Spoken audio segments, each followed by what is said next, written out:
आप सभी का स्वागत है आपके अपने चैनल चौक एंड दशर एकेडमी पे। उम्मीद करते हैं आप अपने घरों में सुरक्षित होंगे, सेफ़ होंगे। और आज का वीडियो बहुत ख़ास है उन तमाम बच्चों के लिए जो बच्चे जेएनयू में एडमिशन ले चुके हैं और उनको विंटर सेमेस्टर जो है वो स्टार्ट हो गया है। अभी भी काफ़ी बच्चे ऐसे हैं जो घर से ऑनलाइन क्लास ले रहे हैं। हालांकि जेएनयू ने ये वादा किया है कि वो 7 फरवरी से यानी कि आज से जो है वो बच्चों को ऑफलाइन क्लासेस प्रोवाइड करा देंगे। लेकिन अभी जो उन बच्चों को हॉस्टल में नहीं बुलाया गया और वो घर से ही क्लास ले रहे हैं, तो उन बच्चों को अपना विंटर सेमेस्टर जो है वो घर से ही करना होगा। और ये किस तरह से करना होगा, ये सारी चीज़ें ऑनलाइन होंगी। आज की वीडियो में आपको यही बताऊंगा, तो ये वीडियो उन्हीं बच्चों के लिए बहुत ही बेनिफिट साबित होगी।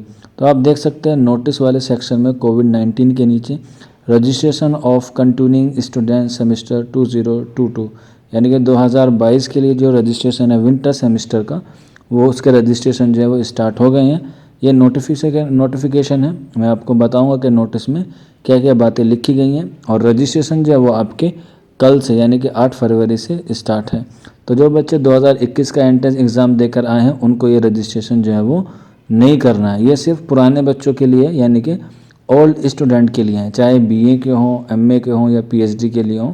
ये जो रजिस्ट्रेशन की प्रक्रिया है ये उनको उन्हीं को करनी है, पुराने बच्चों को। नए बच्चों को इसमें कोई पार्टिसिपेट नहीं करना है। ये 4 फरवरी का नोटिस था और 8 फरवरी से जो है वो आपके रजिस्ट्रेशन जो है वो स्टार्ट हो गए हैं। ऑनलाइन मोड पे होंगे, जिसकी जो डेट है वो 15 फरवरी तक की है। इसमें आपको एडमिशन लेना होगा। अगर आपकी कोई हॉस्टल फ़ीस बाकी है या ट्यूशन फ़ीस बाकी है तो उसको आपको फ़ीस पेमेंट करना होगा। रजिस्ट्रेशन के लिए सबसे पहली जो क्राइटेरिया है या कह सकते हैं पहला जो स्टेप है वो ये है कि आपको नो ड्यूस लेना होता है अपने हॉस्टल से या अपने स्कूल से। तो उसके लिए आपको फ़ीस पेमेंट करनी होगी, जिसका लिंक आपको नीचे डिस्क्रिप्शन में मिल जाएगा। और मैं वीडियो के आखिर में भी आपको बताऊंगा कि आपको किस तरह से फ़ीस जो है वो सबमिट करनी है। सारे स्टेप जो होते हैं वो मैं आपको स्टेप बाय स्टेप बताऊँगा।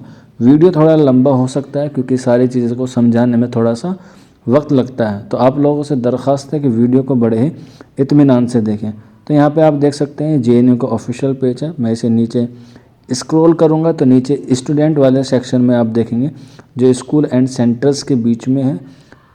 स्टूडेंट वाले ऑप्शन पे जैसे ही हम लोग क्लिक करेंगे या आप लोग क्लिक करेंगे अपने लैपटॉप में या मोबाइल में, तो नीचे की तरफ बहुत सारी स्लाइड खुल के आ जाएंगी और उसमें बहुत सारे पॉइंट्स खुले हुए होंगे। तो आपको सबको निगलेक्ट करना है। सिर्फ एक ऑप्शन होगा थर्ड रो में जहाँ पे लिखा हुआ होगा स्टूडेंट रजिस्ट्रेशन। तो यहाँ पे आप देख सकते हैं नीचे की तरफ से 4th नंबर पे लिखा हुआ है स्टूडेंट रजिस्ट्रेशन। क्योंकि न्यू के लिए तो नहीं है, इसलिए आप सिर्फ स्टूडेंट रजिस्ट्रेशन वाले ऑप्शन पर जाएंगे तो आपको सारी चीज़ें वहाँ पे अवेलेबल हो जाएंगी। तो जो बच्चे नए हैं वो भी देख लें, क्योंकि उनको आने वाले वक्त में विंटर सेमेस्टर में जो है रजिस्ट्रेशन होगा तो उनको इसी तरह से करना होगा। क्योंकि अभी तक आपको ना तो हॉस्टल मिला है और ना ही आपकी जो ट्यूशन फ़ीस वगैरह है वो वहाँ पे सबमिट हुई है। तो आपका सीधा क्या करना है, सिर्फ आपको जाके पेमेंट करनी है। और जो बच्चे डे स्कॉलर हैं उनको जो है वो फ़ीस पेमेंट नहीं करनी होती है। उनको सिर्फ अपना कैशलेस वाले ऑप्शन पे जाके सिर्फ आपको जो सेमेस्टर की फ़ीस होती है 175 रुपये या 180 रुपये जो भी आपकी होगी बीए की एमए की, वो आपको पेमेंट करनी होती है। तो यहाँ पे मैं आपको बता देता हूँ न्यू स्टूडेंट रजिस्ट्रेशन पे नहीं जाना है, सिर्फ स्टूडेंट रजिस्ट्रेशन वाले ऑप्शन पे आपको जाके क्लिक कर देना है। जैसे ही आप लोग उस वाले ऑप्शन पे क्लिक करेंगे तो इस तरह से एक नई स्लाइड खुल के आ जाएगी। इसमें आप देख सकते हैं स्कूल और सेंटर्स के नाम है, रजिस्ट्रेशन प्रोसेस है, हॉस्टल ड्यूज़ क्लियरेंस है, ऑनलाइन पेमेंट है, नोटिस और सर्कुलर्स हैं।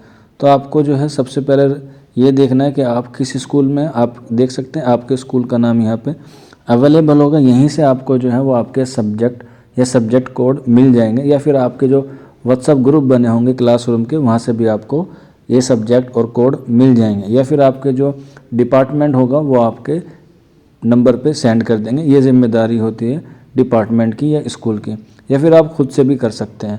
तो आप देख लीजिए ऑनलाइन पेमेंट आपको किस तरह से करना है। तो ऑनलाइन पेमेंट का ऑप्शन यहीं से आपको मिल जाएगा और ये नीचे डिस्क्रिप्शन में भी अवेलेबल है। यहीं पे आपको जो लिंक मिला है URL jnufcashless.fdsbace.com, इस पर क्लिक करेंगे तो एक नई स्लाइड खुल के आ जाएगी। यहीं से जो है वो आपको पेमेंट करना है। ये मैं उन बच्चों के लिए बता रहा हूँ जो डे स्कॉलर हैं या फिर जो अपने घर से क्लास ले रहे हैं। क्योंकि हॉस्टल ड्यूज़ जो उनके नहीं होंगे इस वजह से। अगर किसी का हॉस्टल में है और हॉस्टल ड्यूज़ है तो वो इससे वाले ऑप्शन पे जाके पहले आपको सारी हॉस्टल की जो भी आपका मेस बिल होगा वो पेमेंट करना होगा और इसके बाद आपको कुछ नहीं करना होगा। यहाँ पे आप देख सकते हैं स्टूडेंट के लिए खुल गया है, स्टूडेंट, स्टाफ या अदर एलुमनियस।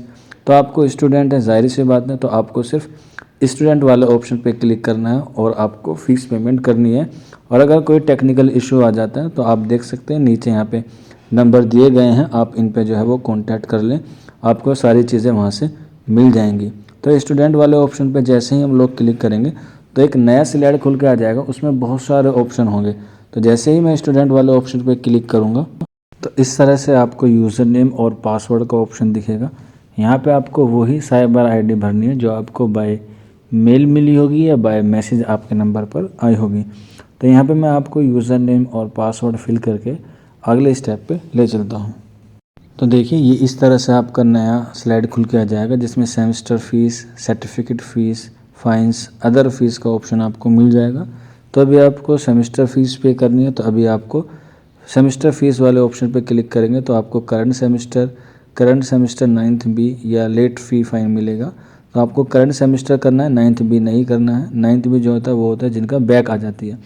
तो करंट सेमेस्टर पे जैसे ही आप क्लिक करेंगे फिर आपको प्रोसीड टू पे कर देना। फिर एक नया स्लाइड खुल के आ जाएगा जिसमें सारी डिटेल आपको मिल जाएंगी। इस वाले पोर्शन में सारी चीज़ें आपको ऑटोमेटिकली फिल मिलेंगी। सिर्फ आपको इस पे लास्ट चार्ज वाले के जो ऑप्शन है अंडरस्टैंडिंग वाले पे क्लिक कर देना। I fully understand that I am paying registration fees online to my own risk. तो यहाँ पे आप प्रोसीड टू पे करेंगे और आपकी जो फ़ीस पेमेंट है वो खुल के आ जाएगी। आपको मोड ऑफ पेमेंट का ऑप्शन मिल जाएगा। उसके बाद जो है वो आप उसका स्क्रीनशॉट ले लीजिए या फिर आप उसे प्रिंट करवा के रख लीजिए। फिर आपको IHA की तरफ से आपको एक IHA की मेल होगी, आपको मालूम होगा, हॉस्टल वाले बच्चों को मालूम होता है। अगर किसी को नहीं पता तो आप नीचे कमेंट बॉक्स में पूछ सकते हैं हमसे या फिर आप हमें 9045220432 पे हमसे ये जो मेल होती है वो आप ले सकते हैं। उसके बाद आपको ये जो सारी चीज़ें हैं आपको IHA से जो है वो क्लियरेंस मिल जाएगा। उसके बाद आपको रजिस्ट्रेशन सेमेस्टर फोलियो फिल करना होगा। तो यहाँ पे आप देख सकते हैं रजिस्ट्रेशन फॉर्म अवेलेबल है PDF में भी और डॉक्यूमेंट्स में भी। आप हैंडराइटिंग में भी या कंप्यूटर के द्वारा या मोबाइल के द्वारा उसे भर सकते हैं, लेकिन मैं आपको प्रेफरेंस दूंगा आप PDF फॉर्म का प्रिंट निकलवाइए और उसको जो है हैंडराइटिंग में फिल करके अपने सेंटर की या जो आपका स्कूल होगा उसकी मेल ID पे आपको सेंड करना है। जैसे आपने मानसून सेमेस्टर का किया था ठीक उसी तरह से सारे स्टेप आपको विंटर सेमेस्टर के करने होंगे। तो मैं आपको PDF के तौर पे एक चीज़ दिखा देता हूँ। आप जैसे रजिस्ट्रेशन फॉर्म वाले ऑप्शन में PDF पे जाएंगे तो वो इस तरह से आपका जो फॉर्म है वो ओपन हो जाएगा। आपको पता है कि आपको क्या क्या चीज़ें उसमें फिल करनी होती हैं। फिर भी मैं आपको एक थोड़ी सी ब्रीफिंग बता देता हूँ। आपको ऊपर लिखना winter semester 2022, name, registration number, gender, programme of study, field of study, school का नाम लिख देना है अपना, सेंटर आपका कोई सा भी हो, CIL हो या SSS हो वो आप लिख सकते। ईयर ऑफ एडमिशन आपको लिखना है जिस साल में आपका एडमिशन हुआ हो, चाहे आप फर्स्ट ईयर में हो, सेकंड ईयर में हो या थर्ड ईयर में आए हो। इसके अलावा रजिस्ट्रेशन फॉर सेमेस्टर आपको यहाँ पे विंटर सेमेस्टर का नाम लिख देना है। इनरोलमेंट नंबर आपको पता ही होगा और कैटेगरी आपको भी मालूम होगी और एक पासपोर्ट साइज़ का फ़ोटो आप उस पर चिपका सकते हैं। उसके बाद आप नीचे कोड वाले सेक्शन में अपने जितने भी सारे कोड होंगे और सब्जेक्ट होंगे उनके नाम और कोर्स नाम लिख के और क्रेडिट लिख के आप जो है उसे फिल करके और नीचे अपनी जो रिसिप्ट नंबर है जो आपने अभी पीछे फ़ीस पेमेंट की होगी वहाँ पे आपको कैशलेस का एक रिसिप्ट नंबर मिलेगा, उसको आपको यहाँ पे फिल करना होगा।